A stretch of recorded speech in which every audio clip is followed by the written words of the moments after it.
Pengguna media sosial dikejutkan dengan beredarnya konten pornografi. Atas viralnya video ini, pemeran meminta maaf kepada masyarakat. Video viral seorang wanita di media sosial bergaya tak pantas mendapatkan kecaman publik.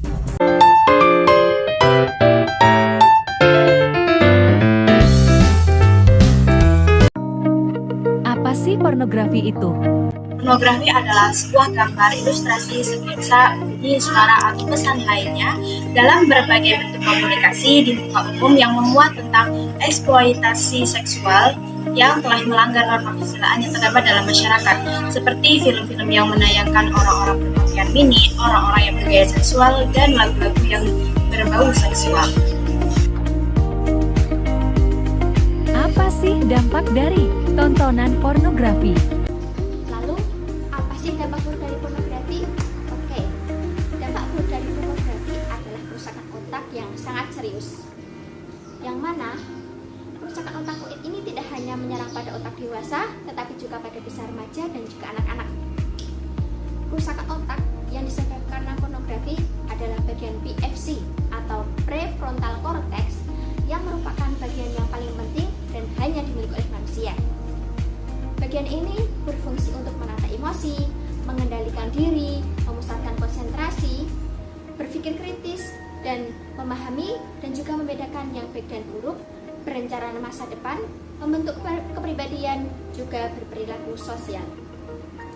Saat seorang individu mengakses situs pornografi, maka akan menghasilkan hormon dopamin yang akan mengeluarkan serotonin dan juga endorfin, yang itu akan memicu kepuasan dan juga keinginan untuk terus-menerus mengulang. Di sisi lain, pada saat remaja, maka akan ada proses yang mana bagian otak yang sering digunakan itu akan berkembang, sedangkan yang jarang digunakan akan terpangkas.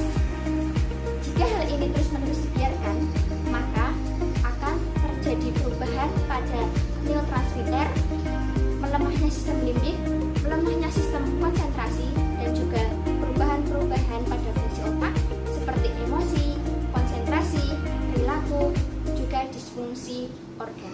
Tidak hanya itu. Kerusakan otak akibat pornografi sama dengan kerusakan otak akibat kecelakaan, bahkan dapat lebih parah lagi daripada kerusakan otak akibat narkoba. Adiksinya, kerusakan otak akibat pornografi dapat merusak 5 bagian otak sekaligus.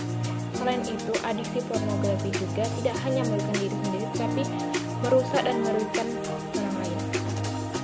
Remaja-remaja yang sudah mengalami kecanduan pornografi akan mengalami gejala-gejala sebagai berikut. Yang pertama yakni penurunan motivasi, perubahan pola tidur, tidak kenal waktu, dan emosional, sehingga dapat merugikan dirinya dan orang lain. Jadi bagaimana cara penanggulangannya? Terus gimana dong cara pengawasannya? Pertama adalah menjaga komunikasi dengan orang tua. Kita sebagai anak harus terbuka dengan orang tua dengan segala permasalahan yang kita hadapi. Kita bisa menanyakan sesuatu hal yang tidak kita tahu kepada orang tua ataupun mengungkapkan perasaan kita terhadap orang lain, supaya kita bisa menjalin suatu ikatan batin yang lebih erat dengan orang tua. Yang kedua adalah menjaga produktivitas. Anak zaman sekarang jarang menggunakan waktu luang mereka untuk mencari hal-hal yang positif atau melakukan hal-hal yang positif. Mereka lebih sering mencari tahu atau mengakses hal-hal yang berbau negatif ataupun yang berbau positif pornografi. Yang ketiga adalah menunjukkan sikap asertif dan sikap asertif adalah sikap mawas diri ataupun kehati-hatian terhadap hal-hal yang bisa menimbulkan bahaya ataupun dampak buruk terhadap diri kita. Yang terakhir adalah memperkuat iman. Iman adalah benteng diri.